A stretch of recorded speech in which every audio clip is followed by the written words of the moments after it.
একটা সংসার তখনই পূর্ণতা পায় যখন একটা সংসার একজন নারীর আবেগ, অনুভূতি আর ভালোবাসার ছোঁয়ায় সংসারটা কোণায় কোণায় সাজিয়ে তোলে।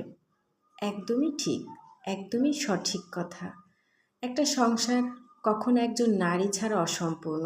একটা সংসার কখনো সঠিকভাবে পূর্ণতা পায় না যতক্ষণ না ওই নারীর আবেগ, অনুভূতি আর ভালোবাসা দিয়ে সংসারটাকে সাজিয়ে তোলে। আসসালামু আলাইকুম, সবাই কেমন আছেন? আশা করছি দেশ ও দেশের বাইরে, কাছে কিংবা দূরে, যে যেখান থেকে আজকের ভিডিওটা দেখছেন সবাই ভালো আছেন। আল্লাহর রহমতে আমিও বেশ ভালো আছি। চলে আসলাম আবারও একটা ভিডিও নিয়ে আপনাদের মাঝে শেয়ার করার জন্য। আশা করছি বরাবরের মতো আজকের ভিডিওটা একটু হলেও আপনাদের কাছে ভালো লাগবে। তাই অনুরোধ করছি, প্লিজ একটা লাইক দিয়ে সম্পূর্ণ ভিডিওটা দেখতে থাকুন। নতুন কোনো বন্ধু যদি আমার চ্যানেলে এসে থাকেন তাহলে বলবো, এই ধরনের ভিডিও দেখতে যদি আপনি আগ্রহী হয়ে থাকেন তাহলে আপনি চাইলে আমার চ্যানেলটা সাবস্ক্রাইব করে রাখতে পারেন। যদি আমার ভিডিওটা কেউ ফেসবুক পেজ থেকে দেখে থাকেন তাহলে চাইলে আমার পেজটি ফলো দিয়ে রাখতে পারেন। আজকের ভিডিওটা শুরু করেছি সকাল থেকে, মানে সকালের নাস্তা থেকে। আলু ভাজি, চা আর পরোটা দিয়ে সকালের নাস্তা করব। তো সেটা একটু আপনাদের সাথে শেয়ার করলাম। নাস্তা খাওয়ার পর দেখলাম বাইরে ভালোই রোদ উঠেছে, তাই কিছু কাপড় চোপড় নিয়ে চলে গেলাম ছাদে কাপড় চোপড়গুলো মেলে দেওয়ার জন্য। আসলে অনেকক্ষণ যাবৎ আর কি চিন্তায় ছিলাম যে আকাশে মেঘ, তাহলে কি কাপড় চোপড় দেবো না দেবো না, না নিয়ে গিয়ে আবার শুকনো কাপড় চোপড় ভিজিয়ে নিয়ে আসবো, এইসব চিন্তা ভাবনা করে ফাইনালি চলেই আসলাম। তবুও দেখতে পেলাম যে আকাশে কিন্তু মেঘ ভালোই নাচানাচি করছে, যে কোনো সময় বৃষ্টি আসতে পারে। তবু একটু রিস্ক নিয়ে কিছু কাপড় চোপড় মেলে দিলাম, যেগুলো রোদ না দিয়ে ওয়ারড্রপে রাখা সম্ভব না, সেই জন্য।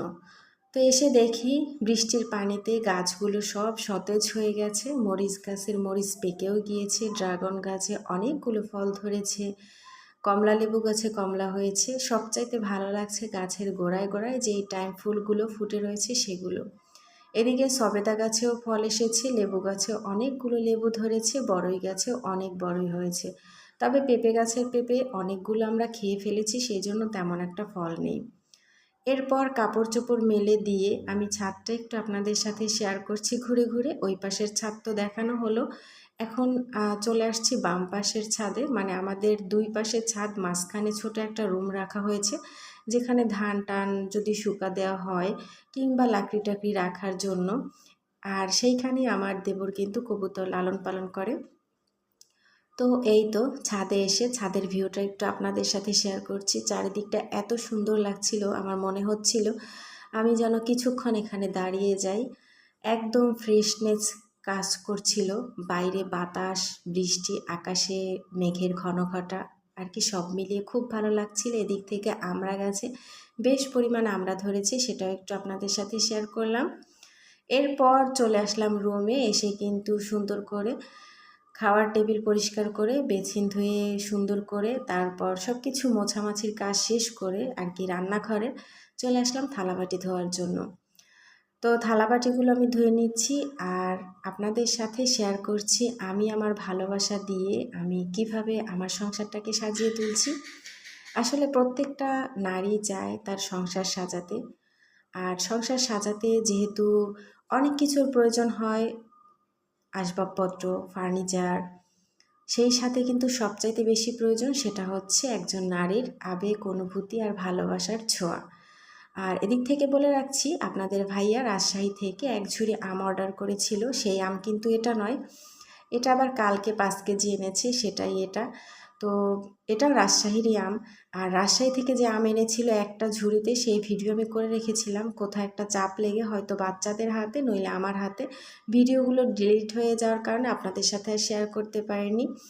তো এটা আবার কালকে এনেছে, সেই একই ঝুড়িতে আবার রেখে দিয়েছি, সেটা একটু আপনাদের সাথে শেয়ার করলাম। আমগুলো একদম কাঁচা। আর আজকে বাসায় বানানো হবে ডালের বড়া, সেই জন্য কিন্তু আমি ডালগুলো ব্লেন্ডার করে নিচ্ছি। আর সাথে অনেক আদা রসুন গতকালকে ছিলে রেখেছিলাম অফ ক্যামেরাতে, তো ভাবছি সেগুলো ব্লেন্ড করব, কিন্তু অবশেষে কিন্তু আমি মশলা ব্লেন্ড করতে পারিনি। ডাল নিয়ে নিচে চলে গিয়েছি রান্না বান্না করার জন্য, এগুলোকে রেখে দিয়েছি। আসলে চাই একটা হয় আর একটা, প্রতিদিন এরকমই হয়। নিয়ম মাফিক কাজ করতে চাইলেও কাজগুলো হয় না, হুটহাট করে এক একটা কাজ এক একটা সময় চলে আসে। তবুও চেষ্টা করি নিজের সংসারটাকে সুন্দর করে গুছিয়ে রাখার, সংসারের কাজগুলোকে গুছিয়ে করার, আর প্রত্যেকটা কোণায় কোণায় আমার অনুভূতি, আবেগ আর ভালোবাসার ছোঁয়া মিশিয়ে সংসারটাকে সাজাতে। সংসারে যদি আপনি আপনার ভালোবাসার ছোঁয়া দিয়ে কখনো সাজাতে চেষ্টা নাই করেন, সেই সংসার কিন্তু কখনো সুখের হবে না, সাজানো হবে না। সংসার সাজানো মানে সুন্দর সুন্দর ফার্নিচার কিংবা দামি দামি আসবাবপত্র দিয়ে নয়। আপনার সংসার যদি ভালোবাসায় পরিপূর্ণতা পায়, সেই সংসার এমনিতেই সৌন্দর্য ফুটে ওঠে। আপনার সংসারের পরিবারের প্রত্যেকটা সদস্যর সাথে ভালোবাসার সম্পর্ক যদি থাকে, প্রত্যেকটা কোণায় যদি আপনার আদরের ছোঁয়া, ভালোবাসার ছোঁয়া বজায় থাকে, তাহলেই কিন্তু সংসার সুন্দর হয়ে উঠবে। হোক সেটা কুঁড়েঘর কিংবা রাজপ্রাসাদ কিংবা অট্টালিকা। গরিবের ঘরেও দেখবেন অনেক সুখ স্বাচ্ছন্দ্য বিরাজ করছে, আবার দেখতেও সুন্দর লাগছে। ঘরের সৌন্দর্য সুন্দর লাগছে, ঘরের মানুষগুলোর সৌন্দর্যও সুন্দর লাগছে। কেন বলুন তো? কারণ ওই ঘরের নারী তার ভালোবাসা দিয়ে তার পরিবারের সব কয়টা সদস্যকে আগলে রেখেছে, আর পরিবারের প্রতিটা জিনিস ভালোবাসার আবেগ অনুভূতির ছোঁয়া দিয়ে সাজিয়ে রেখেছে। এই জন্যই, সেই জন্য এইটা কখনো ভাববেন না যে সংসার সাজাতে হলে অনেক কিছুর প্রয়োজন হয়। আমার তো এতটুকুই মনে হয়, সংসার সাজাতে হলে একজন নারীর পরিপূর্ণ ভালোবাসা দিয়ে সংসারের প্রতিটা মানুষকে আঁকড়ে ধরে রাখতে পারলে, আর ওই মহিলার মানে ওই নারীর আদর ছোঁয়া আবেগ অনুভূতি দিয়ে প্রতিটা জিনিস সুন্দর করে সাজিয়ে ফুটিয়ে তুললেই একটা সংসার পরিপূর্ণতা পায়।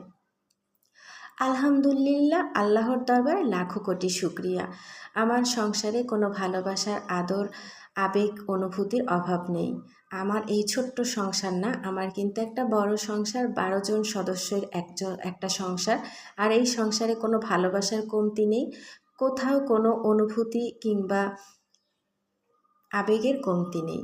সবাই সবার জন্য কাছে থাকি, সবাই সবার পাশে থাকি, আর সবাই মিলেমিশে কাজ করি বলেই কিন্তু আমাদের সংসারটা আজও আমার বিয়ের এই 20 বছরের পরেও অনেক সুন্দর, অনেক ভালো।